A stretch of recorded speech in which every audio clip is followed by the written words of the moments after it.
Octobre 2025, quelque part entre les dunes de Tendiban, le désert s'est soudain arrêté de respirer. Ce soir-là, un signal minuscule, oublié par les analystes étrangers, a changé la manière dont le Sahel écrivait son histoire. Pourquoi ce silence organisé autour d'Ibrahim Traoré hante-t-il encore les chancelleries de Paris et de Washington? Sous la lune froide, le murmure devint serment. L'Afrique ne réagira plus jamais. Elle décidera. Ce qui s'est joué à Tindiban dépasse le récit d'une bataille. C'est la naissance d'un langage stratégique que l'Occident n'avait pas prévu, celui d'un continent qui parle enfin en son propre nom. Ibrahim Traoré, silhouette sobre et regard fixe, n'a pas promis de miracle, il a promis la cohérence. Dans un monde saturé de discours creux, cette promesse vaut plus qu'un arsenal. Elle engage 3 générations, soldats, ingénieurs et maires, à reconstruire la dignité avec leurs propres outils. Mais chaque renaissance impose un risque. La victoire militaire ne suffisait pas. Elle exigeait d'être transformée en doctrine. Si cette flamme s'éteignait, le Sahel retomberait dans la dépendance, cette forme moderne de captivité. Alors, que vaut une révolution sans méthode? Ibrahim Traoré posait la question sans la formuler. Entre les capitales méfiantes et les frontières encore instables, un pays des hommes intègres testait une idée simple. Et si la souveraineté n'était pas un État, mais une discipline quotidienne? Le 12 octobre 2025, à 03h17, un signal discret apparut sur les écrans de Ouagadougou.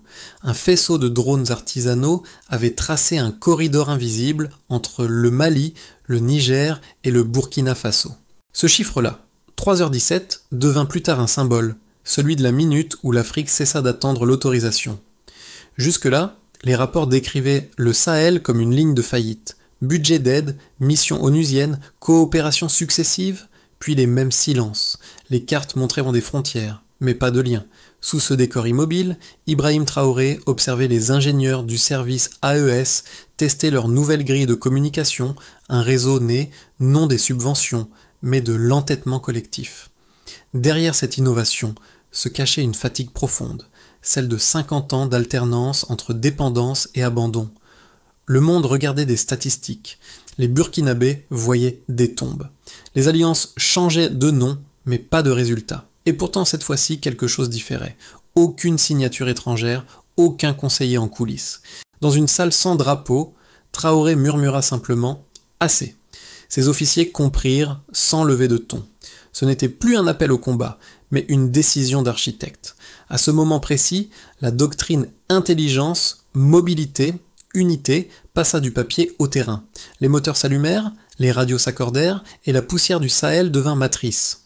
Pour les observateurs occidentaux, cela paraissait anecdotique. Pour ceux qui y participaient, c'était une réécriture du réel. Ce que les diplomates nommaient incident limité allait devenir la preuve que le continent pouvait synchroniser ses propres battements. Quand l'aube se leva, l'opération était déjà terminée. Propre, chirurgicale. 3h22, ça avait y suffi. L'histoire, elle, venait juste de recommencer. Ce matin-là, avant que la poussière ne retombe, un jeune ingénieur nommé Suleiman ajustait la dernière antenne de la grille AES. Il ne portait pas d'uniforme, seulement un gilet marqué Ouaga Intelligence. Pour lui, cette opération n'était pas un combat, mais une démonstration, celle que la compétence africaine n'avait jamais disparu, seulement était négligée. Autour de lui, les visages fatigués se redressaient, conscients de participer à quelque chose que l'histoire n'avait pas prévu. Ibrahim Traoré, dans la capitale, suivait les transmissions sans un mot. Aucun geste théâtral, aucune caméra. Son autorité ne s'exerçait pas dans le bruit, mais dans la précision. En choisissant de déléguer aux ingénieurs locaux, il défiait des décennies d'habitude. Pour la première fois, les cartes tactiques étaient dessinées par ceux qui connaissaient le terrain, non par des experts venus d'ailleurs.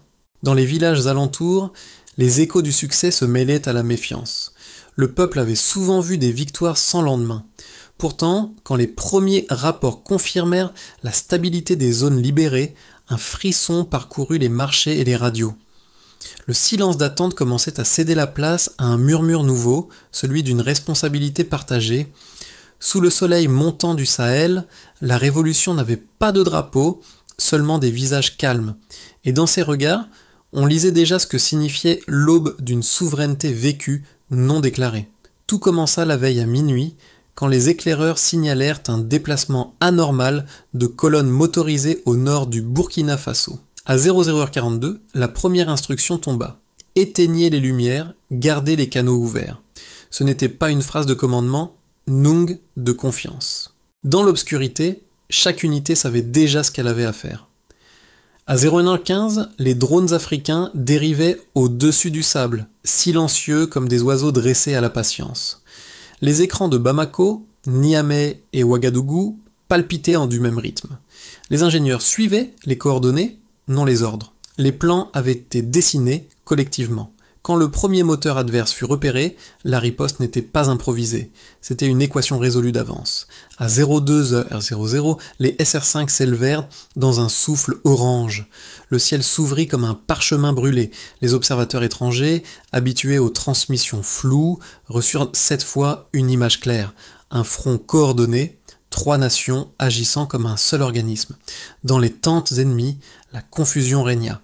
Aucune onde ne portait d'ordre. Aucun signal d'évacuation. Les positions tombaient non par force brute, mais par calcul. Au sol, les soldats burkinabés avançaient sans cri, vérifiant chaque abri, chaque fosse. Les motos-rebelles, jadis rapides comme des essaims, furent neutralisés en moins de 10 minutes. L'opération, pensée pour durer une journée, en demanda 3 heures. Ce qui surprit le plus les analystes, ce ne fut pas la précision, mais la retenue. Les pertes étaient minimes, les infrastructures intactes. Ibrahim Traoré avait ordonné « Pas de triomphe sur les ruines ». À l'aube, le vent du Sahel transporta l'odeur du métal refroidi et des tentes désertées. Le silence s'imposa, non comme absence de guerre, mais comme présence d'ordre. Les radios du commandement burkinabé émirent 3 mots « Mission accomplie, intacte ». Ce jour-là, l'Afrique se découvrit stratège d'elle-même. Le désert, longtemps théâtre de l'attente, devenait une salle d'opération à ciel ouvert. Et dans les capitales étrangères, les diplomates réalisèrent que l'ère de la tutelle venait de s'achever sans discours, sans drapeau, seulement par la logique tranquille d'un continent qui venait de prouver qu'il savait compter, planifier, vaincre. Les chiffres, pour une fois, racontaient une histoire claire. En 3 heures et 22 minutes, 92% des positions ennemies identifiées furent neutralisées avec une marge d'erreur inférieure à 4 mètres selon les relevés satellites post-opération. Moins de 40 pertes humaines furent comptabilisées côté Alliance, contre près de 480 du côté adverse. Mais au-delà de la précision militaire, c'est l'architecture même de la coordination qui fascinait les analystes.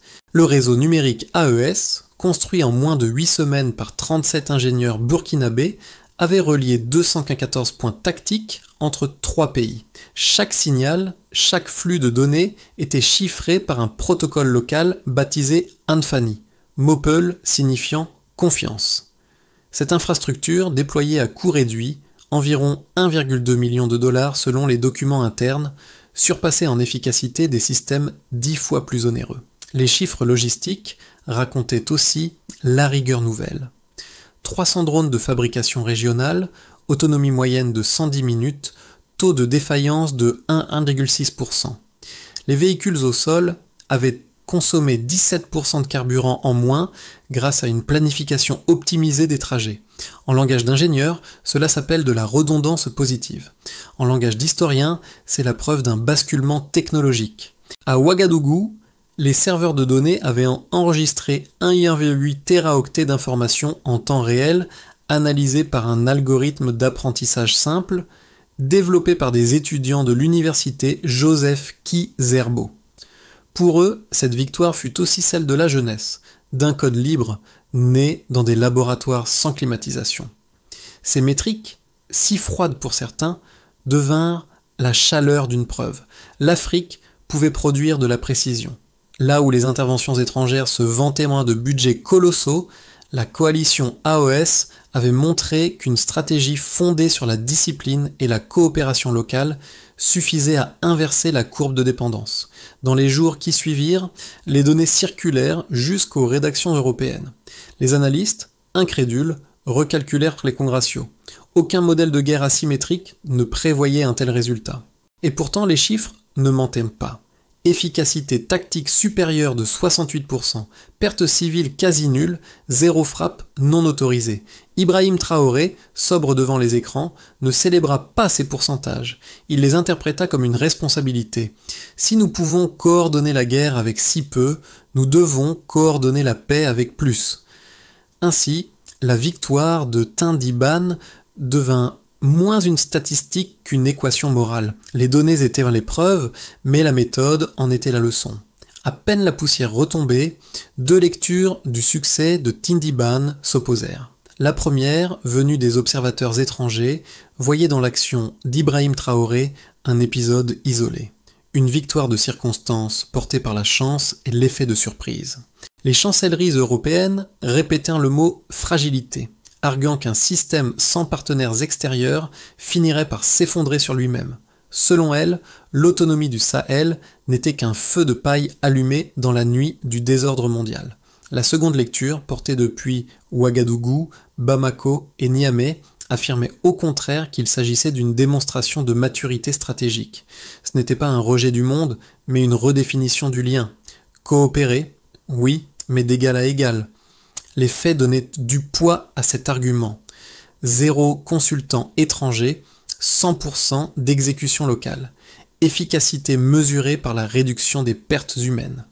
Face à ces récits contraires, Traoré refusa le triomphalisme comme la paranoïa. Il rappela à ses officiers que la souveraineté ne se prouve pas par les discours, mais par la constance des résultats. Son raisonnement était simple. Si notre succès dérange, c'est qu'il révèle une dépendance ailleurs. Les mois suivants confirmeront sa lecture. Alors que les soutiens extérieurs hésitaient, les marchés régionaux s'ouvraient d'eux-mêmes, les routes se sécurisaient et les ingénieurs burkinabés recevaient des demandes de formation venues du Niger et du Mali. Le doute se transforma en apprentissage collectif. Ainsi, deux visions continuèrent de coexister, celle d'un monde inquiet de perdre un élève et celle d'un continent qui cessait d'attendre un maître. Entre les deux, Ibrahim Traoré choisit le terrain du réel. Nous ne cherchons pas l'isolement, mais l'équilibre. Et ce mot « équilibre » devint la charnière silencieuse d'une doctrine nouvelle. Le silence n'était pas la fin, c'était la preuve. Cette phrase, inscrite en marge d'un rapport confidentiel, résumait l'instant où le récit bascula. Car à mi-chemin, entre victoire tactique et renaissance politique, Ibrahim Traoré fit un choix invisible. Ralentir. Là où les dirigeants auraient cherché la gloire, lui préféra la continuité. Aucun défilé, aucune médaille, seulement la reconstruction immédiate des relais de communication, la vérification des stocks, la réouverture des routes.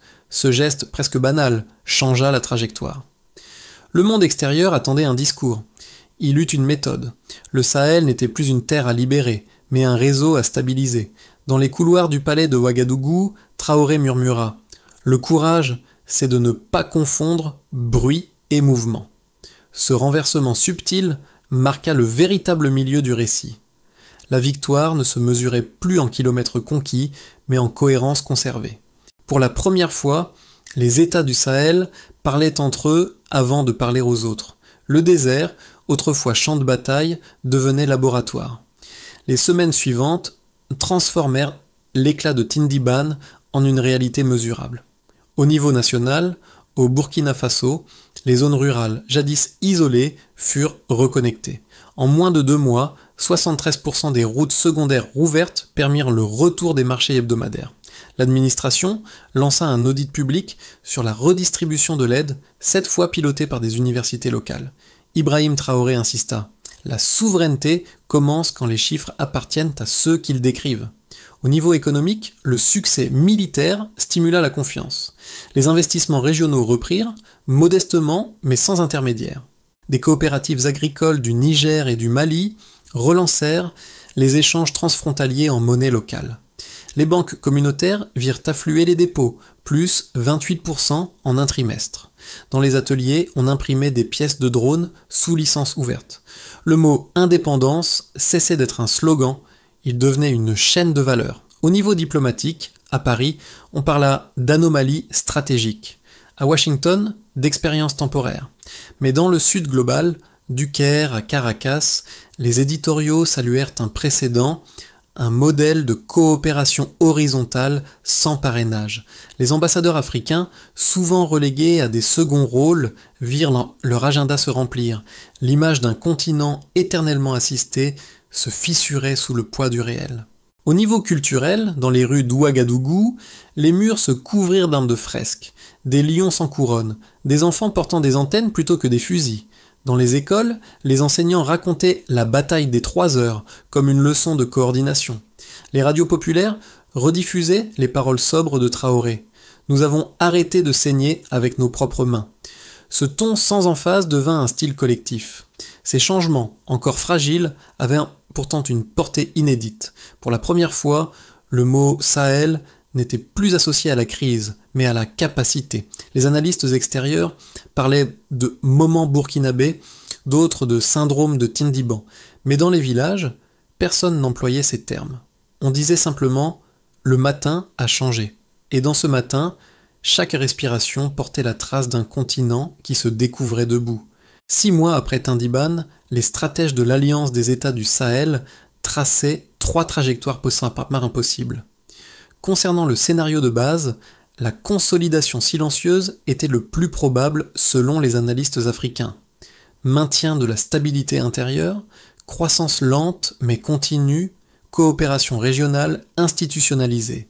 Les chiffres soutenaient en cette hypothèse inflation limitée à 4%, hausse des exportations agricoles de 12%. Le défi principal restait la discipline. Transformer l'énergie du moment en structure durable. Ibrahim Traoré le répétait, la constance vaut plus que la vitesse. Concernant le scénario optimiste, l'effet de réseau projetait que les progrès techniques de la grille AES s'étendraient à d'autres domaines, santé, éducation, énergie. Les ingénieurs burkinabés travaillaient déjà à un One Sahel Data Hub, une plateforme ouverte reliant les 3 États membres. Si elle voyait le jour, le Sahel deviendrait un laboratoire d'autonomie numérique, exportant non pas des ressources, mais des méthodes. L'Afrique, enfin, parlerait le langage des systèmes qu'elle a conçus. Concernant le scénario pessimiste, la revanche des dépendances était celui que redoutaient les officiers, un retour des influences extérieures, attisé par la peur de perdre le contrôle. Sanctions financières, campagnes médiatiques, divisions internes pourraient affaiblir le projet. La souveraineté, ici, ne s'effondrerait pas sous la force, mais sous la tentation, celle du confort de l'assistance, de la mémoire courte. Traoré l'avait formulé sans détour. La prochaine guerre ne sera pas contre des armes, mais contre des habitudes. Entre ces chemins, une constante demeurait, la responsabilité collective. Le Sahel ne cherchait pas à prouver sa puissance, mais à préserver son équilibre. Si l'Alliance parvient à passer l'hiver sans fracture, alors le printemps africain ne sera plus un slogan, mais une saison durable. Dans les rues d'Ouagadougou, les conversations avaient changé de ton. On ne parlait plus de peur, mais de patience. Les gens ne demandaient pas quand l'aide reviendrait, mais quand les récoltes seraient prêtes. Ce glissement de vocabulaire disait tout. La souveraineté devenait une habitude quotidienne. Ibrahim Traoré apparaissait rarement à l'écran, mais sa silhouette épurée remplissait les espaces invisibles, les discussions de marché, les radios de nuit, les écoles rurales. Pour les jeunes, il n'était pas un héros, mais un rappel. Un professeur de philosophie résuma ainsi « Il a réconcilié le silence et la responsabilité ». Dans un continent habitué aux promesses tonitruantes, cette retenue faisait écho à un besoin profond. Retrouver confiance sans euphorie. Les enseignants parlaient d'ingénierie, les étudiants parlaient de service public, les femmes parlaient de transmission. Un soir, lors d'une émission communautaire, une mère expliqua « Ce que j'entends dans sa voix, c'est la permission de croire que nos mains suffisent. » Et autour d'elle, les applaudissements étaient lents, mesurés, sincères. Le message de Tindiban n'était pas celui de la victoire, mais celui de la continuité. Bâtir, vérifier, recommencer. C'est ainsi qu'un discours devint un devoir collectif. Loin des projecteurs, la transformation se mesurait non au titre des journaux, mais au calme retrouvé d'un peuple qui travaillait à nouveau debout. Lorsque la poussière de Tindiban se fut dissipée, Ibrahim Traoré convoqua ses conseillers dans une pièce sans drapeau. Pas de protocole, seulement un tableau et 5 verbes inscrits à la craie. Observer, relier, former, produire, partager. Ce fut la première ébauche de la doctrine d'application. La première étape consistait à observer, renforcer la veille régionale, non pour surveiller, mais pour comprendre les besoins réels. Chaque poste militaire devait transmettre des données civiles, routes, puits, écoles. La deuxième étape visait à relier, étendre la grille numérique AES aux administrations locales. L'objectif, un écosystème d'information commune, des statistiques accessibles à tous les ministères du Sahel. La troisième étape concernait la formation. Doubler en un an le nombre d'ingénieurs et de techniciens certifiés sur les systèmes autochtones. Les universités furent placées au cœur du dispositif. La quatrième étape portait sur la production. Créer 3 usines de maintenance des drones et réseaux au Burkina Faso, au Mali et au Niger. Un plan triennal finança ces chantiers par réinvestissement des gains logistiques. La cinquième étape encourageait à partager. Ouvrir la coopération à d'autres nations africaines. Tchad, Ghana, Sénégal, non pour exporter un modèle, mais pour offrir une méthode. Traoré conclut: notre force se mesure à la capacité de rendre nos progrès transmissibles. Ainsi, la victoire de Tindiban devint une matrice de gouvernance. Ce n'était plus une histoire de guerre, mais une école d'endurance. Le Sahel apprenait à construire à partir de ce qu'il avait et non à attendre ce qu'il n'avait plus. Le soir du premier anniversaire de Tindiban, le vent soufflait sur Ouagadougou avec la lenteur d'une prière. Sur les murs blanchis de poussière, les fresques d'un lion apaisé rappelèrent la devise née du désert. Le lion s'est souvenu. Ibrahim Traoré, vêtu du même uniforme qu'1 an plus tôt, refusa toute célébration officielle. Il se rendit simplement dans une école reconstruite sur les ruines d'un ancien poste militaire. Là, il écouta des enfants réciter les 3 mots devenus doctrine. Intelligence, mobilité, unité. Pas de caméra, pas de discours. Seulement le bruit des pages qui se tournent et des voix qui apprennent à se répondre. Ce moment silencieux ferma la boucle ouverte au désert. La guerre avait été le prélude, la paix en était la réponse. Et dans ce geste d'écoute, l'histoire retrouvait sa respiration. Certains virent un symbole, d'autres un rappel. La grandeur n'est pas dans la conquête, mais dans la patience qui suit. Sous le ciel d'Afrique, les étoiles semblaient plus proches, comme si le continent, enfin, parlait à hauteur d'homme.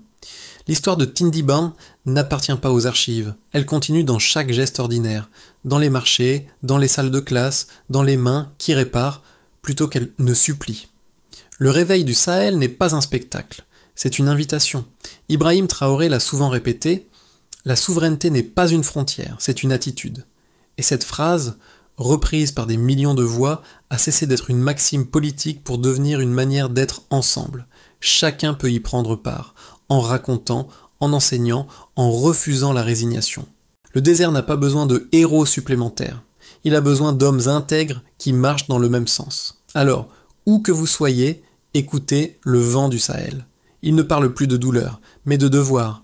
L'Afrique ne demande plus la permission d'espérer, elle construit le lendemain à main nue.